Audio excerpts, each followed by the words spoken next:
Cancer, Scorpio, Pisces, water signs, reading nyo for May 15 to 21 or kung kailan dadaan sa inyo tong reading na to.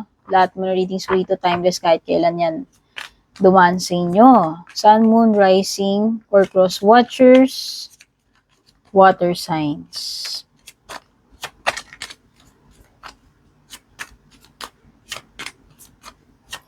Maraming salamat po sa patuloy na pagsuporta, panonood, no, yung mga abangers, bumabalik-balik para manood ng readings ko. Thank you sa lahat na nag-subscribe, nag-follow, malaking tulong po yan. Kung hindi pa po kayo naka-follow, subscribe, don't forget, no, lalo na kung bago po kayo dito.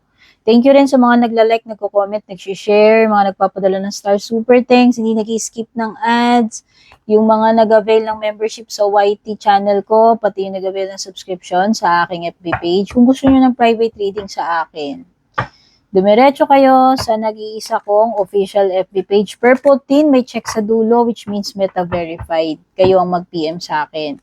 Mag-ingat kayo sa mga fake scammers na gumagaya sa page ko sa lahat ng platform.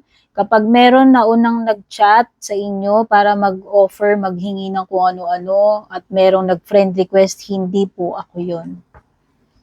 Okay? Kayo po ang mag-PM sa akin para hindi po kayo ma-scam. Kung gusto nyo na exclusive perks sa FB page ko, mag-avail kayo ng subscription doon.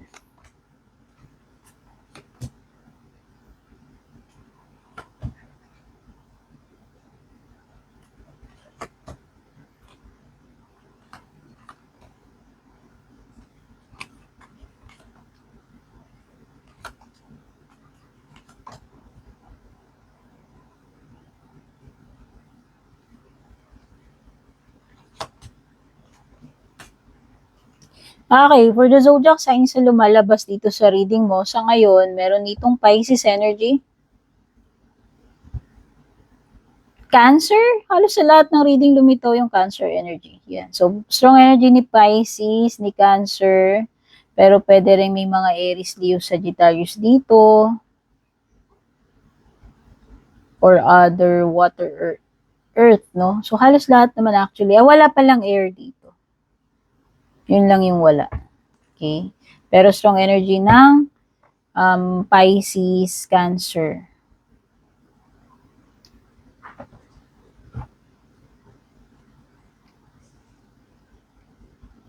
Okay, so sa recent past, na nakikita ko dito, Cancer, Scorpio, Pisces, para kang nagde-daydream. Hindi ko alam kung ano itong mga ini-imagine mo rito. O baka yan yung mga pangarap mo, or pwedeng nagpa-fantasize ka, nag-i-imagine ka ng mga possibilities pagdating sa sarili mo, sa family mo, sa career mo, or pwede rin sa person or love life, no? Kasi ang nakikita ko rito mga daydreaming, mga fantasies mo, nag-i-imagine ka, mga possibilities, alam mo yun, mga what if ganito, ganyan, pagdating sa sarili mo, or sa career mo, or dun sa person na kakonect mo, or iniisip mo.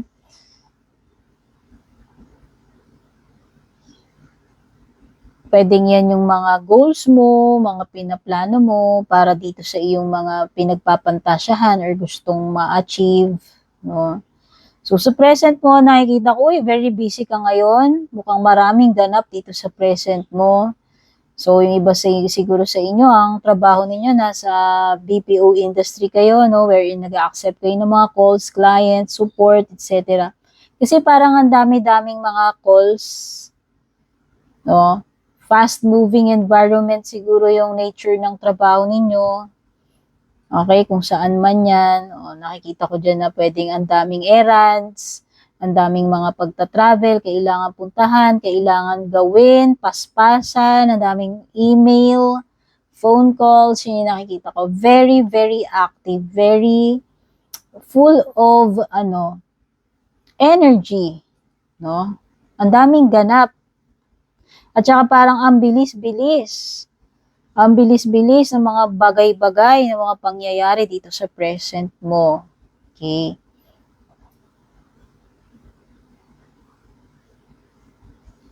Sa near future naman, nakakita ko dito ng person na nangangailangan ng attention, love. It could be you or it could be a family member mo, yung person, yung special person mo, special someone mo. So, take only what resonates kasi general reading to. Pwedeng tungkol sa sarili mo, pwedeng tungkol sa family mo, sa career mo, or pwedeng tungkol sa person mo, no? Ayan. So, nakikita ko rito, in the near future, parang magde-demand or parang nag-expect itong tao na to, ikaw man yan yung person na kakonect mo, na pagtuunan ng attention, ng care, ng oras, ng love, alam mo yon. Pwedeng naglalambing, pwedeng nagsiselos, nagde-demand ng ganito, ganyan.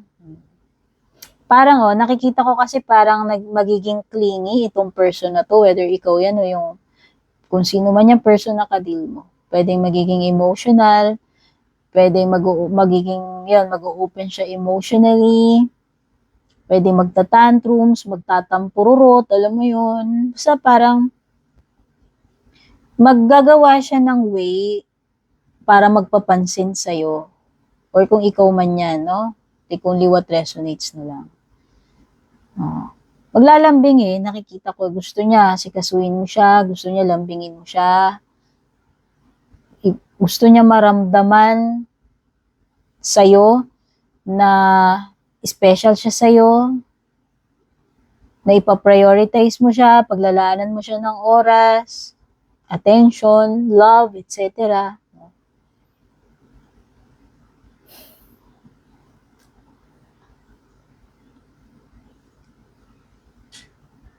Oy, alam mo talaga lakas sa energy ng mga travel dito. At saka, by the way, ito yung dalawang cards na nagsasabi na marireach mo yung goal mo itong next 7 days or this week. Finally, kung ano man itong goal mo na to, o kung meron kang gustong puntahan, ma-accomplish, matapos, mararating mo yon, mapupuntahan mo yon. Actually, magiging successful yung outcome dito. Sabi nga dito, kung ano yung tinatarget mo, makukuha mo yan. Mahihit mo yung goal mo, yung target mo, and meron something na successful na mangyayari with the chariot, no? O maaaring successful na lakad, no? Transaction. Kasi you will reach to you will reach your destination. Di ba nabulol ako? Pasensya naman. Marireach mo yung destination mo, yung goal mo dito O, di ba? Ang daming coins. O. Mukhang maraming pera to o kung successful na transaction to, client, serbisyo, sales, nakikita ko malaki yung mabebenta mo rito kung benta yan. Or ang dami mong naging client, alam mo yun, dami mong natapos sa trabaho. Tapos ang bilis mo lang natapos, alam mo yun. Kasi nga very busy daming tanggap, no? Like mga orders, etc. Kasi nga daming phone call, email. So, sulit naman na nakikita ko dito. Pa dito pa roon ka. Travel, errands. Pero nakikita ko na aanihin mo yan, daming pera. Ang ganda. Okay, pero nakakita ko ng mga challenges dito na maaari mong ma-encounter.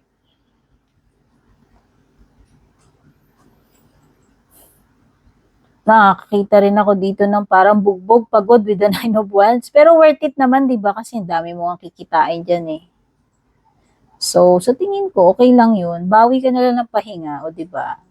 Yun lang yun. Nakikita ko kasi uunahin mo muna talaga lahat ng mga obligasyon, commitments, trabaho mo, mga transactions na yan. Kahit napagod ka na, alam mo yon hanggang matapos mo yan. Pagtapos ka na, doon ka na lang maghahayahay. No? Doon ka na lang magre-relax.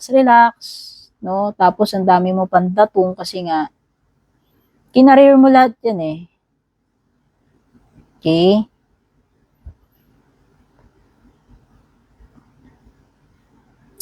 When it comes to your love life, sa person na kakonect mo. So, yun na nga, sabi ko nga, itong person na to, magpapapansin, sa'yo, magde-demand ng oras, love, affection, care, attention, alam mo yun. Sabi ko nga, pwedeng magtatampurot, maglalambing, hihintayin ka niya. Actually, naghihintay na talaga tong person na to sa'yo. Naghihintay siya, napansinin mo siya. Pero parang may energy dito ng deadmine or hindi, baka hindi mo mapagbigyan, hindi mo mapansin, kasi hindi ko alam kung busy ka, may lakad ka, whatever.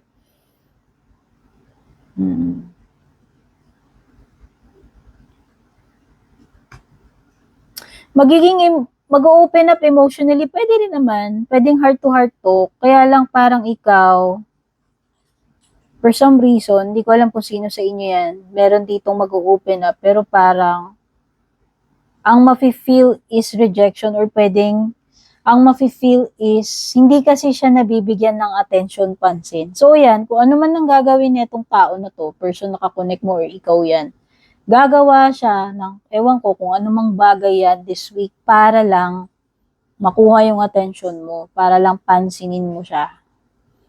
Kasi siguro, feeling niya, hindi mo siya na-appreciate or hindi mo siya binibigyan ng oras, hindi mo siya napapansin or kung ikaw man yun. So, pwedeng nakakainis yung gagawin niya, pero gagawin niya yun kasi siguro feeling niya, hindi naman ako pinapansin nito ni Cancer, Scorpio, Pisces, gawin ko nga to. O kung inis siya or nagtatantrum siya, di ba sabi ko nga parang may pagtatantrum. Okay?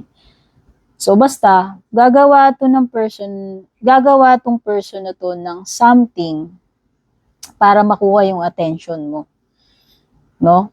Nakakainis man yun or hindi, basta, ang gusto niya is makuha niya yung attention mo. Okay?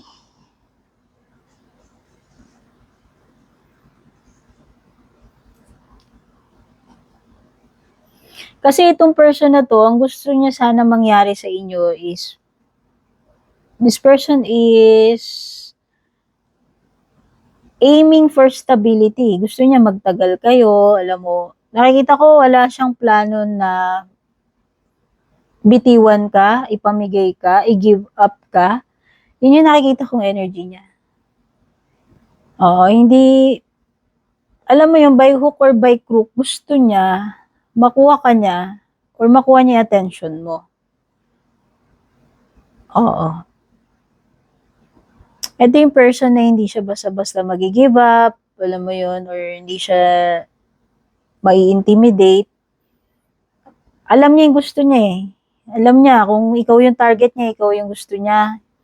Hindi siya basta-basta atras sa laban or hindi kanya basta-basta ipapamigay kung meron man siyang kakumpetensya sa'yo, alam mo yun. Ganon ka lupit yung energy na itong person na to. Determined siya.